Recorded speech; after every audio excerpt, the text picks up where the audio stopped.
Ата-ана балаларымен күнде әңгіме айтып жатады. Сол әңгіменің арасында маңыздысы немесе маңызы жоғы, оның өміріне әсер ететіні немесе онша әсер етпейтіні де бар. Алайда балаңызға күнде кей сөздерді айтып әдетке айналдырсаңыз, сонда балаңыз байсалды, сенімді, бақытты, ештеңеден қорықпайтын болып өседі. Бірінші, мен сені жақсы көремін. Әрине, бұл баршамызға белгілі, бірақ арамызда соны біле тұра, ішінде ұстап айтпайтын, немесе өте сирек айтатын адамдар көп. Бұл сөздің құдіреті күшті.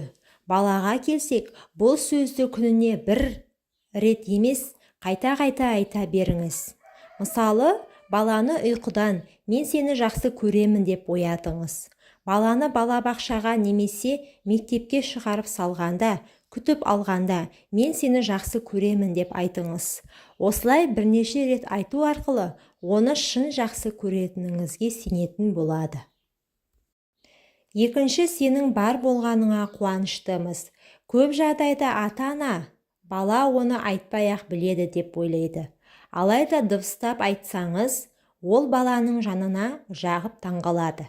Сенің барыңа қуаныштымыз, немесе дәл сендей баланы армандағамыз деген секілді сөздерді балаға күнде айтып отыру керек. Үшінші, әлемдегі ең керемет баласың.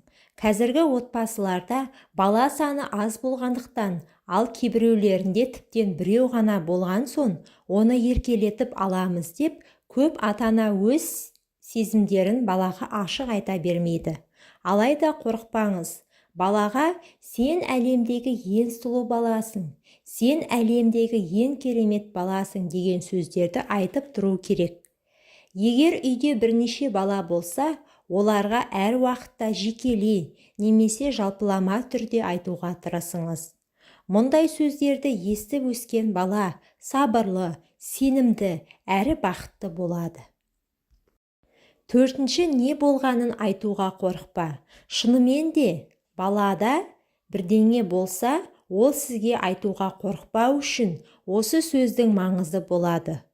Бұл сөзді күнде айту арқылы, ол оның миына құйылып, бірдеңе болған кезде ойына, әкесіне немесе анасына айта алатындығы келеді. Баладан алған ақпаратты өзіне қарсы қолданбауға тырысыңыз. Мысалы, айттым ғой саған, немесе мен саған ескерттім ғой десеңіз, ол сізге екінші рет келмейді. Оның сізге келгеніне рахмет айтып, не істеу керектігін айтыңыз. Ал сіз балаңызға осы сөздерді жиі айтасыз ба?